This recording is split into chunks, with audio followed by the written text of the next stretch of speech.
All right. Hey, shalom, shalom. Shalom, shalom. Shalom.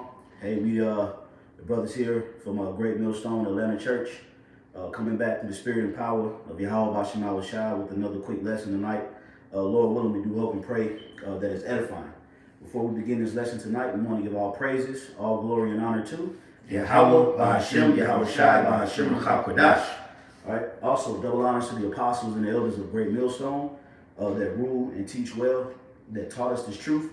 And as always, peace, love, many blessings unto the elect of Israel, which consists of you so-called Negroes, Hispanic, Native, and Seminole Indians, and also the Israelite foreigners that are mingled amongst the other nations that are predestined for salvation.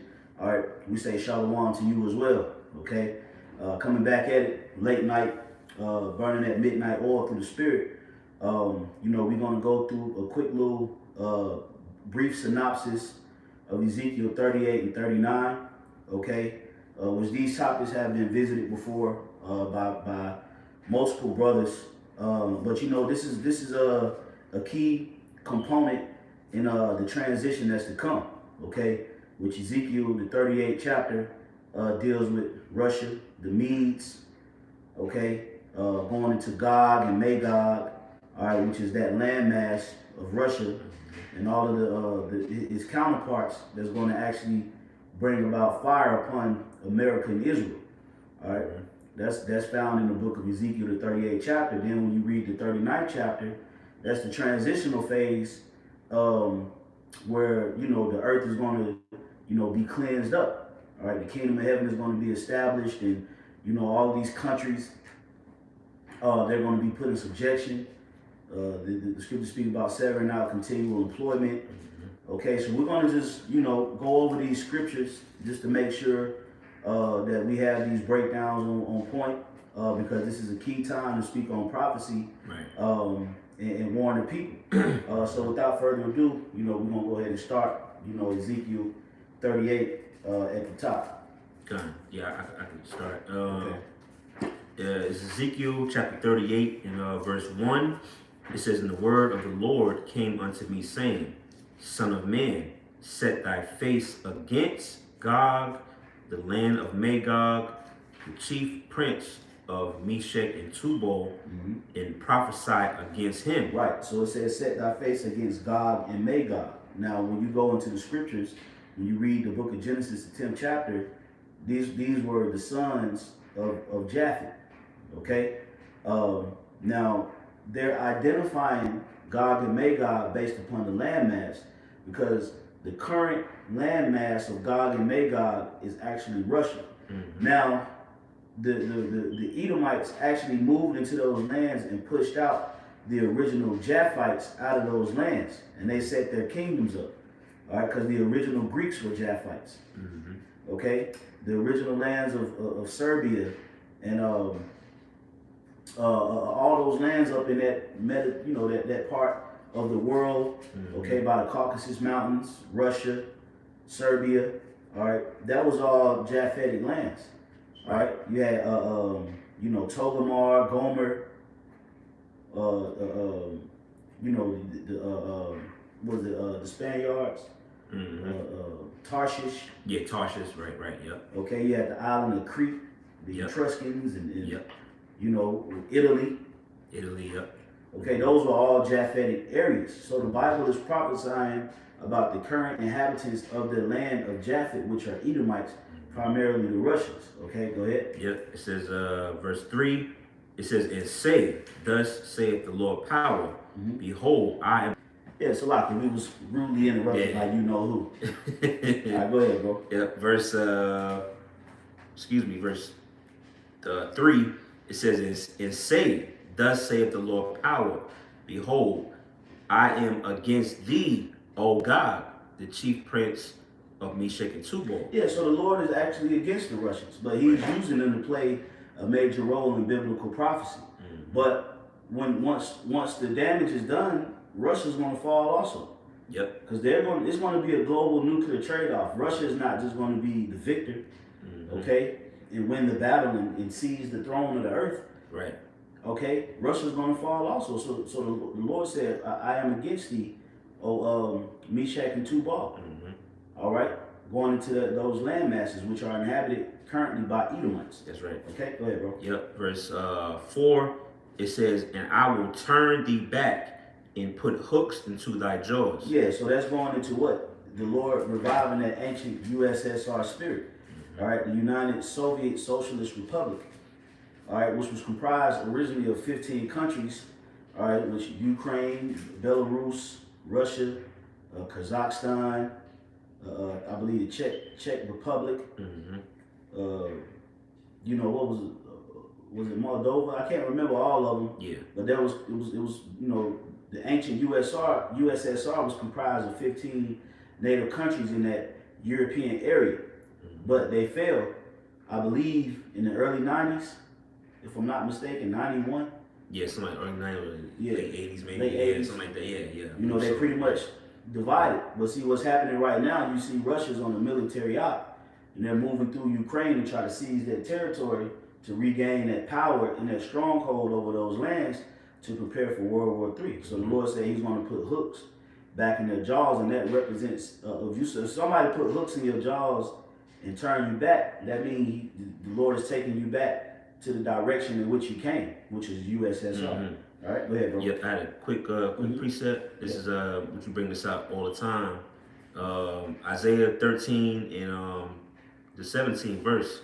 It says, "Behold, I will stir up the Medes against them, which shall not regard silver, and as for gold, they shall not delight in it."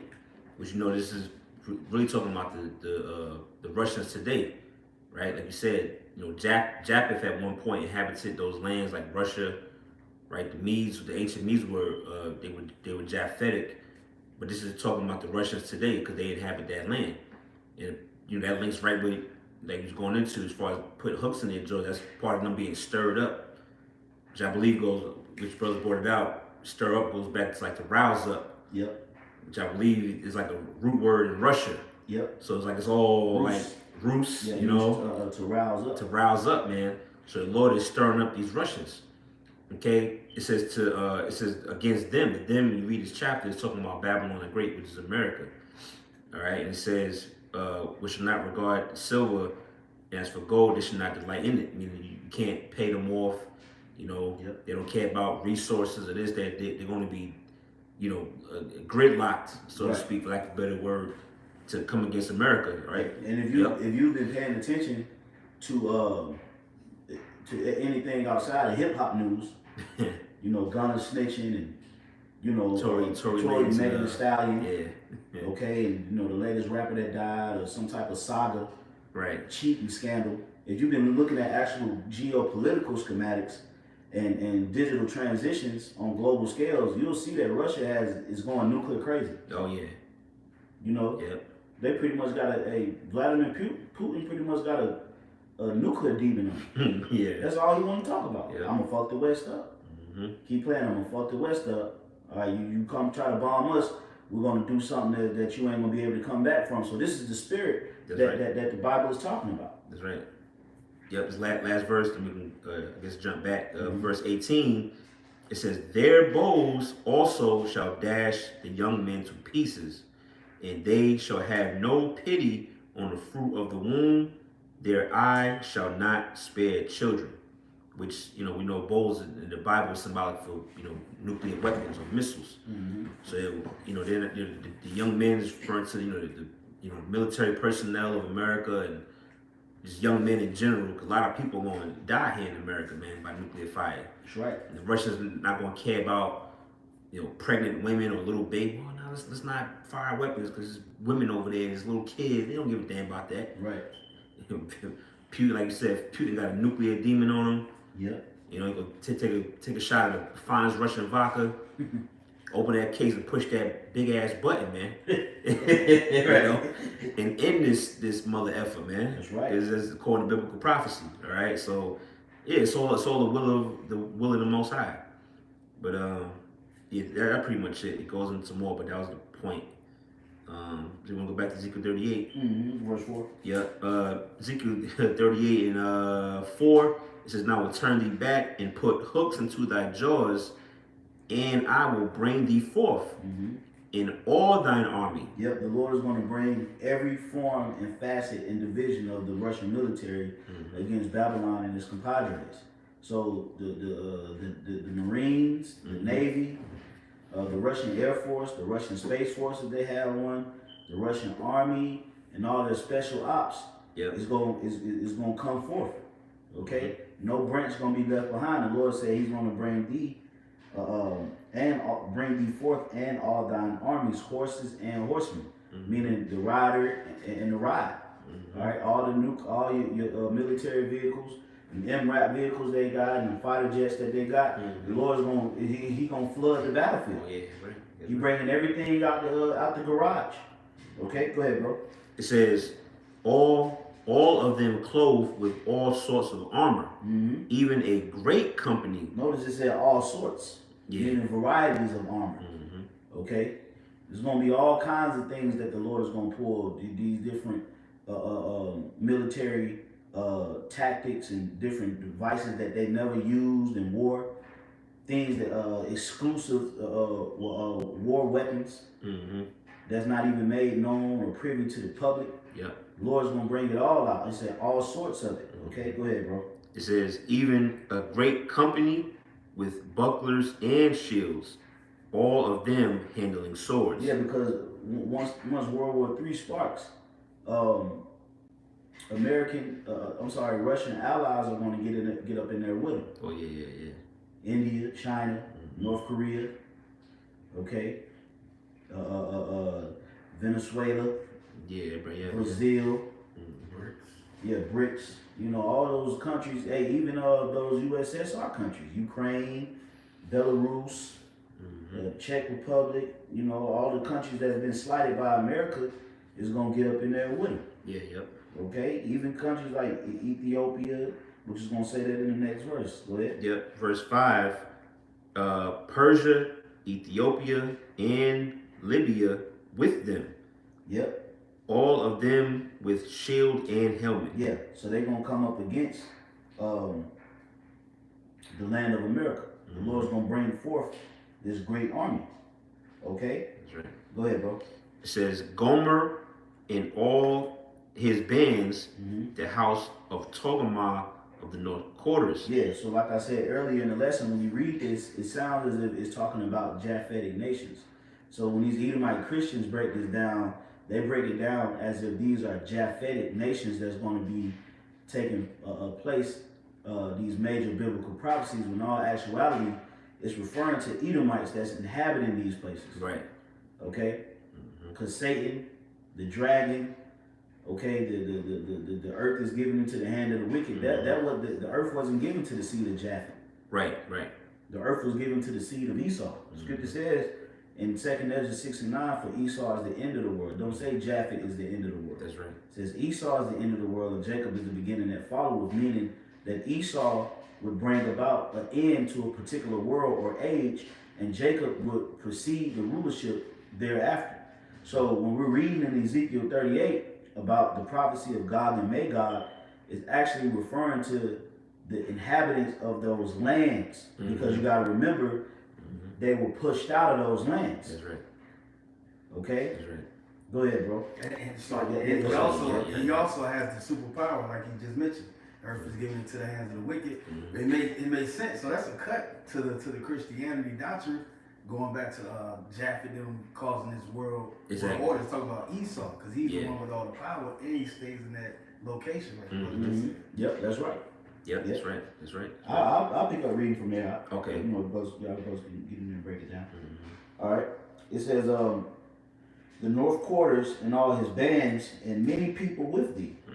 Be thou prepared and prepare for thyself, thou and all thy company that are assembled unto thee, and be thou a guard unto them. Yeah, we're speaking about the Russians being a guard. Russians like a big brother, you know, figure to these other nations. You know, they supply them with their weaponry. You know, I think the S-400, a missile system. You know, these other nations who are weaker, and Russia supplies them with weapons, man. Yep. It's like a protector. I mean, you mess with these lands or these particular places, that's when Russia steps in. So they all follow Russia. And Russia's like the leader of the pack, so to speak. You know, he's like a guard, as the scripture says. Go ahead. All right, it says, thou and all thy company that are assembled unto thee, and be thou guard unto them. After many days thou shalt be visited. In the latter years thou shalt come into the land that is brought back from the sword. All right. Which and, is this is a transitional part right here, because when you see those two lines, it pretty much is just transitioning into a new part of prophecy. Yeah. So you're gonna see the number of the verse, and then you might see two lines. Okay, right. That represents a transitional phase. So it says, after many days thou shalt be visited, in the latter years thou shalt come into the land that is brought back from the sword, and is gathered out of many people against the mountains of Israel, which have been always waste. But it is brought forth out of the nations that they shall dwell safely, all of them. Yeah, okay? Which is that. That's it. Well, it just said it. You know, the mountains of Israel. That's the land of Israel. All right, which is going to be the capital of the kingdom of heaven. That's why it says that and that they shall all dwell safely. All of them. That's speaking in a more future tense. You know, because the Israelites, you know, we're not in that land right now. But in times to come, which really it goes into that in the 39th chapter of what's going to transpire after World War III, after America is destroyed, after Russia is destroyed. You know, how we're going to have essentially a burial ground. Yep. You know, east of Israel. All right. After that, that's when we're going to dwell safely in peace, and the nations are not going to rise up against us anymore, man. You know. Yep. It says, verse 9, thou shalt ascend and come like a storm. Thou shalt be like a cloud to cover the land, thou and all thy bands and many people with thee. Thus saith the Lord power, it shall also come to pass that at the same time shall things come into my mind, and thou shalt think an evil thought. And that evil thought goes into that taunting proverb that the scriptures speak about the mind of the king is in the Lord's hand, and he turneth it wheresoever it goeth. Yeah, that's the one. Yeah. Okay, so the Lord is putting evil thoughts into the minds of the Russians. Okay, they going nuclear slap crazy. Yeah, that's right. You know, I mean, every time they dream about nuclear power. Okay, they dream about destroying the West, because the Lord is putting that evil thought in their mind. That's right. Through left hand forces. Okay, because they carrying out the will of Yahweh Bashim Awashah on the left hand side. Okay, the Lord created all things, but the Lord he more so focuses on righteousness in the right hand side, because that's where his name is attached. The Lord's name is not attached to the left hand side, but he actually authorizes and gives them the orders to complete on the left hand side, so that everything can abide within his will. Okay, it says verse 11, and thou shalt say, I will go up to the land of the unwalled villages. I will go to them that are at rest, that dwell safely, all of them dwelling without walls and having neither bars nor gates. Which that's twofold, has a dual meaning, land of Israel, but also here in America. Right, America is like into a land with unwalled villages. You know, a land that hasn't been touched. That's why it's known as the virgin daughter of Babylon. You know, because number one, it follows the customs of ancient Babylon of old. You know, worship has that same spirit, but it's a virgin because it hasn't been touched, it hasn't been really invaded by another nation. Yep. You know? It says to take a spoil and to take prey, to turn thine hand upon the desolate places that are now inhabited, and upon the people that are gathered out of the nations, which have gotten cattle and goods and dwell in the midst of the land. That's right. That's talking about America. Okay? The desolate places that are now inhabited, because at one particular point in time, America, nobody was dwelling over here. Right. Okay? It was called Arsarith in the Bible. Okay? But now it's inhabited.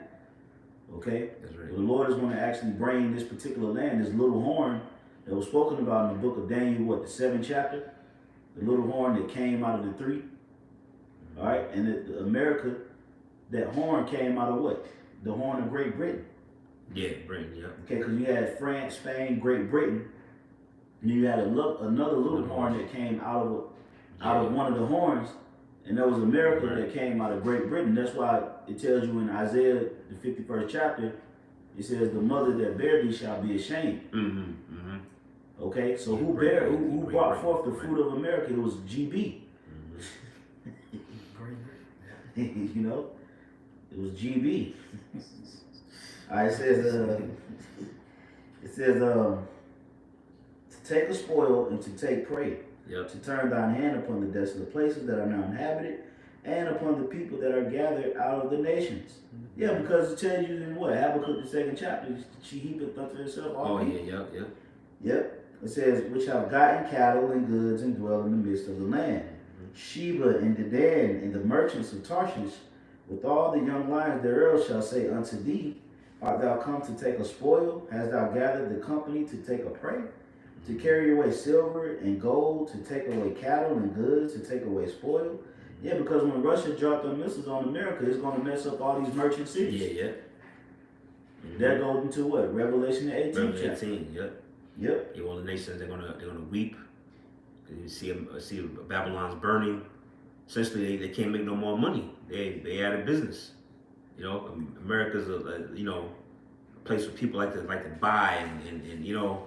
So once that's destroyed, it's like basically your cash cows going basically, man. Yep. You know, Yep. So yeah, I mean, you know, we could keep going, but you know, we're gonna go ahead and kind of transit. Yeah. What we want to do is we want to show you how prophecy is going to develop into the transition of the kingdom of heaven. Oh yeah. Okay, before we can even transition physically into the kingdom of heaven, the destruction has to come, because the elect will have to be delivered from that destruction, and the deliverance is really the physical part of the beginning of the kingdom of heaven. See, right now this is a spiritual transition. That's why when the scripture says, "What come out of her, my people, and be not partakers of her sin. Flee out of the midst of Babylon and deliver your own souls." So this is a spiritual transition that we're a part of, but we're still physically here. Right. When Yahweh Shai comes back, when those missiles launch, that's going to be the beginning of the physical transition into the kingdom of heaven. And that picture is being painted in Ezekiel the 38th and the 39th chapter. That's right. So we just wanted to lay out how it's going to come about and show you how once the transition happens, okay, then we'll show you what's going to proceed and take place on the earth after post-destruction. Okay, so what I want to do is I want to get a quick scripture real quick in the book of Thessalonians. All right. So bear with me 1 second as I get it. Well, if somebody can get it, 1 Thessalonians 4. Oh, you know, Bibles. Oh yeah. Big boy. Start at the top.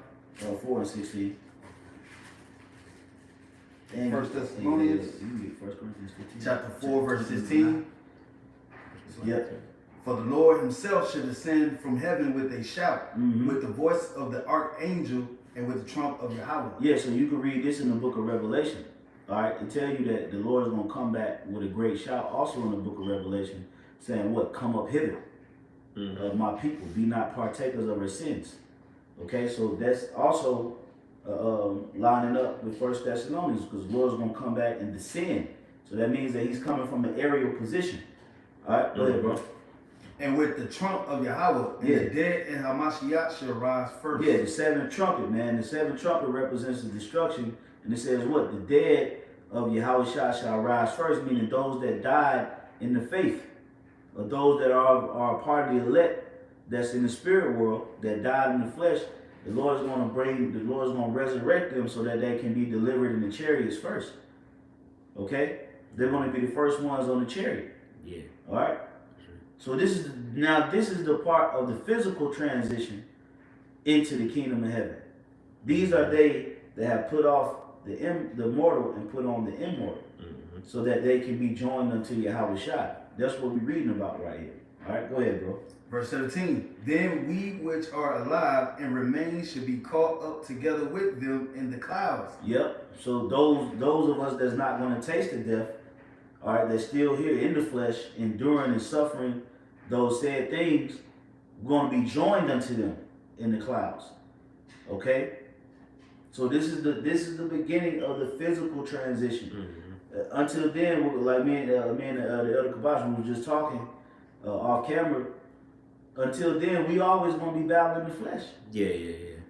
Okay, because we haven't physically transitioned into the kingdom yet. Right. Spiritually, we're transitioning. That's why we have to what? We have to mortify our members and put the flesh under us. And our members constantly war against each other, and we go through, mortal battles, and because we haven't physically entered into the kingdom. But once we physically enter into the kingdom of heaven, all of those thoughts are going to flee. That's right. Okay, because we're going to be transformed into righteousness, man. And this is just the process of doing it, which is why we wanted to show you these transitional phases in the Bible. Okay, go ahead, bro. To meet the Lord in the air, and so shall we ever be with the Lord. Yep. So now we're going to go into Ezekiel 38, but before we do, we're going to get 1 Corinthians 15 about the twinkling of an eye. Oh, yeah. Okay. Like 50 from 58, 50, 56, 52. Yeah. Yeah, I got it. Yeah. First Corinthians 15, and I started at 51. I started at 51. You can bring it down to the Gun. about to get something. Okay. It says, "Behold, I show you a mystery. We shall not all sleep, but we shall all be changed." We should not all sleep. Sleep goes to so-called dying or passing away. Not every member of the elect is going to die, man. Like Yahushua said, there was some standing here that shall not taste of death. Which he's talking about in this time, because all the disciples back then, they evidently they died back then. They're still living, 1,000 something years old, over 2,000. No, they passed away back then. Mm-hmm. So he's prophesying about this time, and us all being changed, since he's going to, having new bodies, all right, which is going to usher in the new covenant, because the Lord is going to write the laws in our inward parts. But like he said, you're going back to the flesh, which is not possible in this flesh. We're going to have a new, whole new, vessel. Yeah. To be able to contain the laws, statutes, commandments in its entirety and be perfect.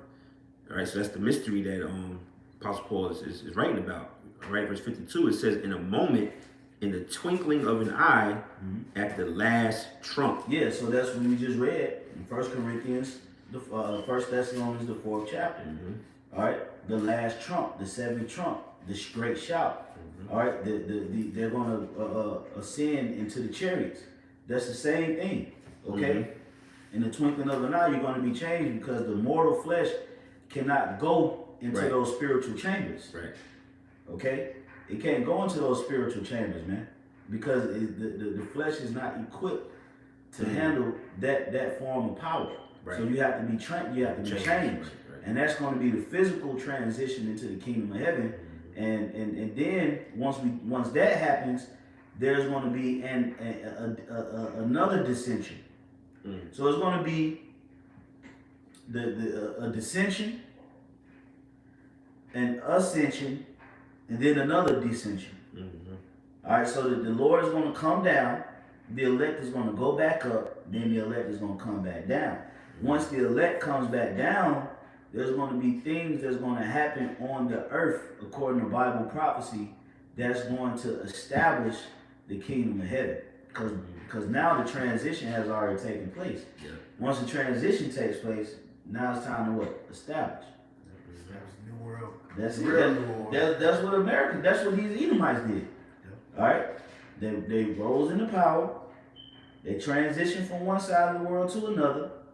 Once they transitioned, they established. All right, well, that's what's coming in the kingdom of heaven. Okay? So I got a quick precept. That was it, right? Yeah, I finished the verse off. Okay, so it says, at the last trump, for the trumpet shall sound, and the dead shall be raised incorruptible, and we shall be changed. Yep, that's the main point. Yep. So I got a quick one for you real quick. Revelation 21 at the top. And I saw a new heaven and a new earth. For the first heaven and the first earth were passed away, and there was no more sea.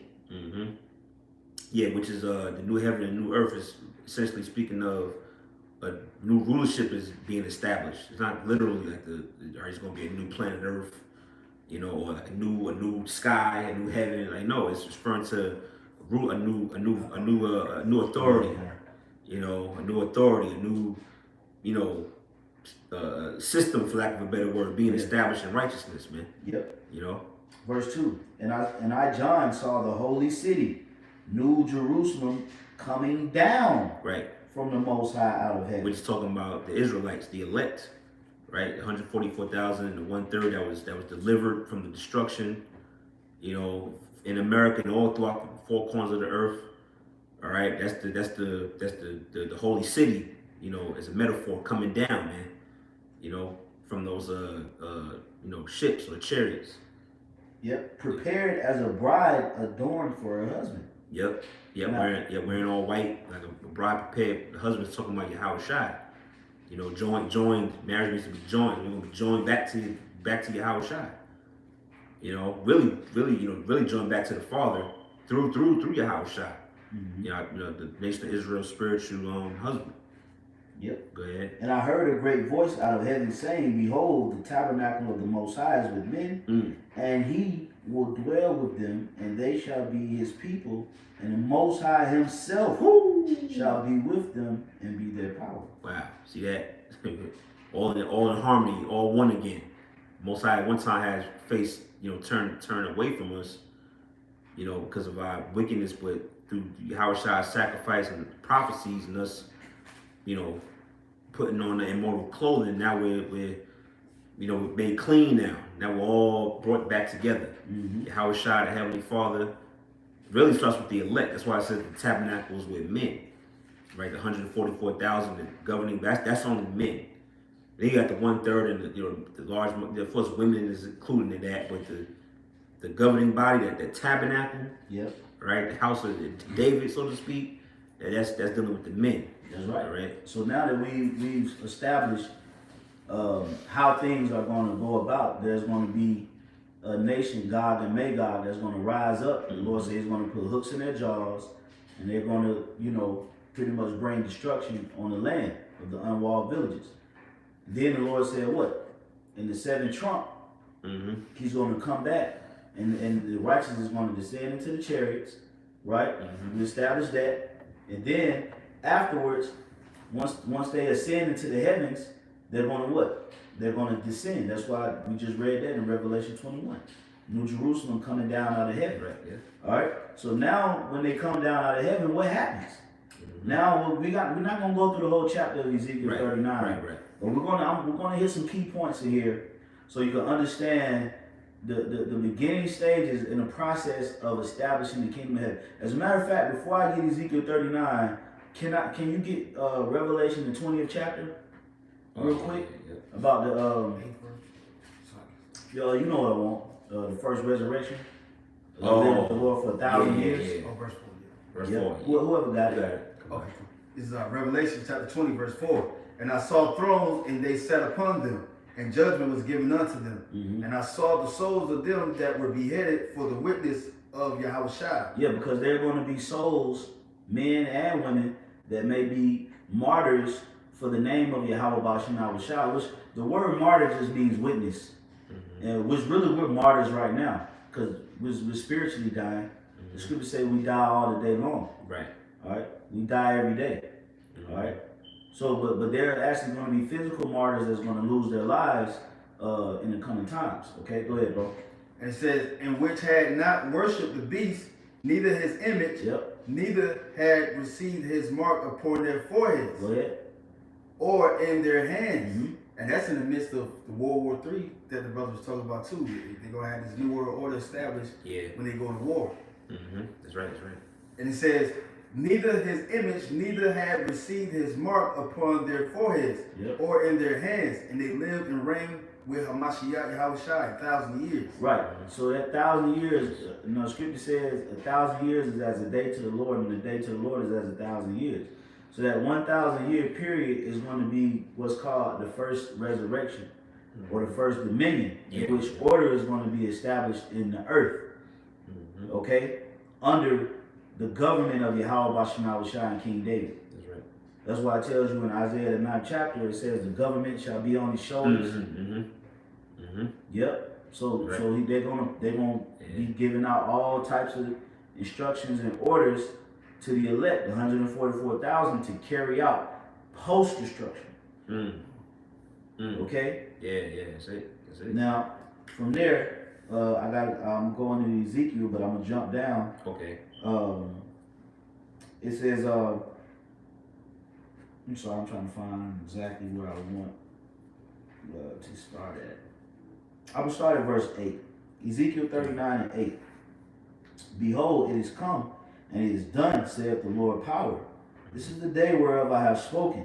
Right. And they that dwell in the cities of Israel shall go forth, and shall set on fire, and burn the weapons, both the shields and bucklers, the bows and the arrows, and the handstaves and the spears, and they shall burn them with fire 7 years. Right. This is the aftermath, like Brother Talmud said. This is post World War III, after America destroyed, and as well as the Russians. Because remember, this is a prophecy against the Russians. Even though they're included, he's telling them what they're going to do. Put the hooks in your jaws, and you're going to come down with your armies. But really, this is a prophecy against them.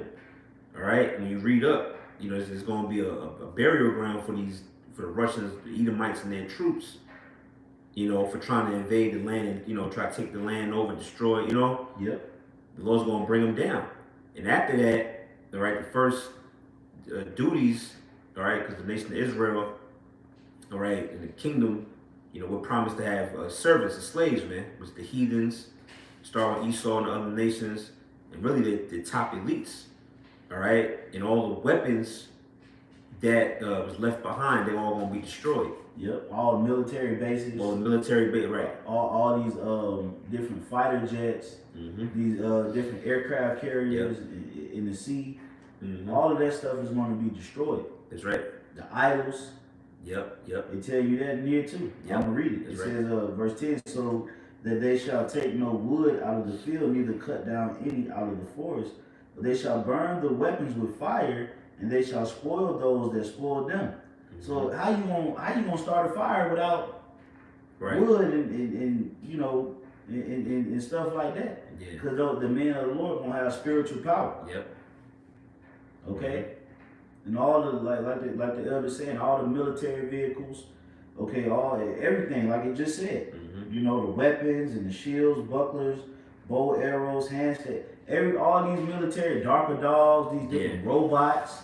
All these different labs that they're using, these underground secret labs where they got all these different diseases, these biological warfare. Everything is going to be burned up. That's right. All right. It says, for they shall burn the weapons with fire, and they shall spoil those that spoil them, and rob those that rob them. Yep. Saith the Lord power. Yeah, because you saw the elites, they got all the riches and gold and silver and different resources stashed away in their bunkers and their different safes and things of that nature. All of that's going to that Job, how the wicked store the riches, but the just shall put it on, roughly paraphrasing. They're holding on to these things because eventually, the Israelites going to get it back. Because they stole it from us. All right? Go ahead. Verse 11, and it shall come to pass in that day that I will give unto God a place there of graves in Israel. There you go. Yep. The valley of the passengers on the east of the sea. Right. And it shall stop the noses of the passengers, and there shall they bury God and all his multitudes, and they shall call it the valley of Haman God. That's right. Yeah. So you got it. So man, it's gonna be a big fucking cemetery in the land of Russia, man. Yeah. Okay? It's telling you that right there. It's gonna be graves. Okay? So all the dead bodies that's gonna be in the earth post destruction is gonna have to go into the earth. Yeah. But we ain't gonna have them graveyards in the Holy Land. Right. Okay? So it says what? It's gonna go to the land of God. All right. It says, verse 12. But was say the east of the sea. That's really east. That's east of Israel. So Israel, it said the east of the sea. That's the Dead Sea. Okay, come on. Yeah. So east of Israel, which that's actually gonna clean the land really. When they bury these bodies, that's gonna actually purify the land. Yeah, Fertilize it. Yep. What it say? It's a precept of Numbers. Brothers know it. It say was it the land can't be cleansed except by the blood of him that Cleansed it. Yep. Cause they still they Russians. They still all Edomites. Edomites, defiled that land and killed. Going back to 70 A.D. It's like a whole history behind that. So the east of Israel, I think that's, look on the map. I think that's Jordan. But that whole area, that's gonna be like a barrier. Mm-hmm. Yep. It says, and they shall call it the valley of Haman God. Mm-hmm. In 7 months shall the house of Israel be burying of them, that they may cleanse the land. Cleanse the land. Yep. It's at 7 months, which 7 represents a time of completion. So it may not take an actual 7 months. It could be 2 months, or however long it take, Yep, verse 13. Yep. Yea, all the people of the land shall bury them, and shall be to them a renown the day that I shall be glorified, saith the Lord. And they shall sever out men of continual employment, passing through the land to bury with the passengers those that remain upon the face of the earth. That's right. To cleanse it after the end of the 7 months shall they search. Yep. So to continue, so as it words it says the people, Israelites, shall bury the bodies and cleanse the land. But really, we're going to cleanse it through the labor of actual slaves and servants. That's why I said that they shall sever out to men of continual employment, man. So it's not going to be no small amount of work. There's going to be a lot of labor that needs to be done. Who do you think gonna do it? These other nations, these heathens, man. Start with the elites. Yeah, because we're gonna get them out of the cliffs of the rocks. Right, get them out the cliffs of the rocks. Right, yep. You eat them with the elite bankers. Whether a lot of these niggas is 90, 100 years old as hell. All types of surgeries and heart you're gonna have to bury these bodies, man. Mm-hmm. And then you read on, it says one gonna put the markers by the bodies. Yep. All throughout that Middle East area, that gotta get cleansed, man. I think even with that, I think certain parts of that land is like barren, can't grow nothing. So that'd be paradise. It's probably paradise. That all that it says a sacrifice when you read down. All them dead corpses is gonna like refertilize the land, so we can, Yep. So the Lord, deals with a cycle, man. Still a cycle, yep. I'll read it for you, bro. Yeah. Verse 13, yea, all the people of the land shall bury them, and it shall be to them a renown the day that I shall be glorified, saith the Lord power. That's right. And they shall sever out men of continual employment, passing through the land to bury with the passengers those that remain upon the face of the earth, to cleanse it. After the end of the 7 months shall they search. Mm-hmm. Yeah, after that. So basically, like what the elder was saying, 7 months represents a period of time of completion. Right. But even after that 7 month or that time of completion, they still gonna be searching. Okay? It says they shall search. At the end of the 7 months they shall search. And the passengers that pass through the land, when any seeth a man's bone, then shall he set up a sign by it to the buriers have buried it in the valley of Haman God. So do we know that the Lord is going to leave a trail of blood, a trail of dead bodies? Yeah. That's Jeremiah 16th chapter. Okay, well it said they shall die grievous deaths, they shall not be lamented, neither buried. Yep. All right, but they shall be cast out like dung in the streets. That's right. All right. Sacrificing Basra. Yes, sacrificing Basra. So everybody's not going to get the proper burial ceremony. So what's going to happen is, after the dissension, under the first resurrection of Yahweh Bashim Yahweh Shai, men are going to be appointed to, and that's going to be like one of the first tasks of slavery, is to cleanse the earth of all the dead bodies. Yeah, that's right. So that the earth can replenish and grow back into its proper nature. That's right. All right? That's it. You're going to push up daisies. That's right. All right, it says, then shall he set up a sign by it, till the buriers have buried it in the valley of Haman God. And also the name of the city shall be Hamona. Thus shall they cleanse the land. Right. I believe that word Hamona, I think it means multitudes. Like it's going to be like a burial to commemorate the basically the downfall of it says Gog and his band, so to speak. All the military personnel that there's alliance with Russia. It's going to be like a land, almost like a mini America, so to speak. But except that land's so like the same thing, right? Like a burial ground, which again is going to actually cleanse and purify that region. Yep, that was pretty much. Gone. Okay. I don't know if you had. Nope. I was in Ezekiel 39 too. That's it. Yes, sir. This is Isaiah chapter 43, verse 5. Fear not, for I am with thee. I will bring thy seed from the east and gather thee from the west. I will say to the north, give up, and to the south, keep not back. Bring my sons from far and my daughters from the ends of the earth. So in the midst of all this chaos, in the midst of World War III, we're going to be delivered out of this, and we're going to come down from the chariots out of heaven. And we're going to set up order in the earth.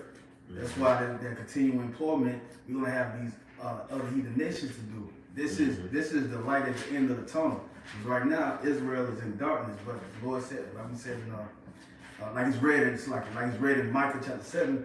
I will suffer the indignation of the Lord. I will sit in darkness till he plead my cause.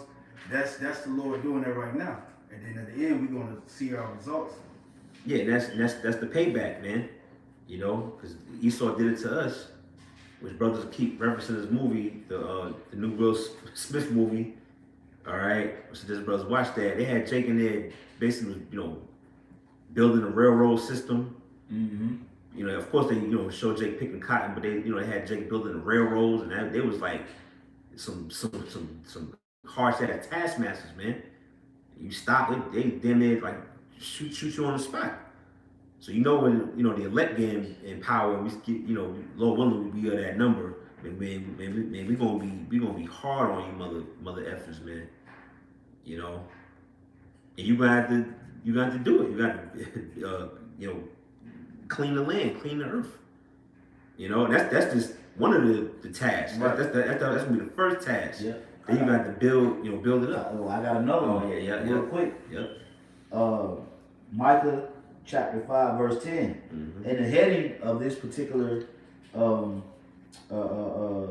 segment is idols and weapons destroyed. Oh. Yeah. So it says, and it shall come to pass in that day, saith the Lord, that I will cut off thy horses out of the midst of thee, and I will destroy thy chariots.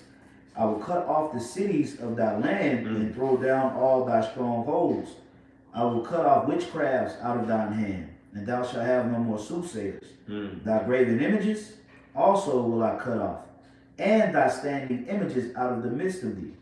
And thou shalt no more worship the work of thine hands, and I will pluck up thy groves out of the midst of thee.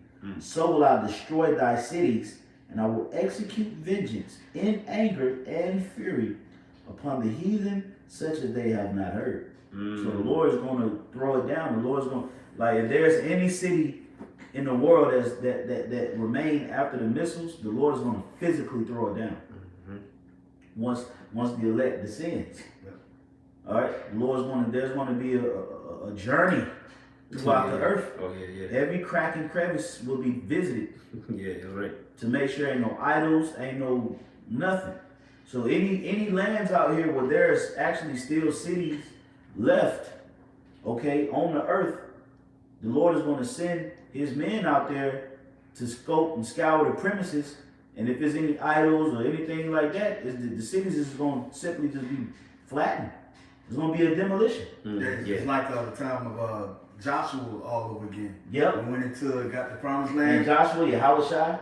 Oh man, that's beautiful, man. And we picked out inheritance too. We got our lands back. So like you said, we just gonna comb throughout the earth and see what's unclean, and then we just gonna straighten it out. Yep, straighten it out under the government of Yahweh Shai. So that's the process of transition and prophecies, man. Okay. So I mean, your brother had anything else? No. All right, so hey, you can close it out.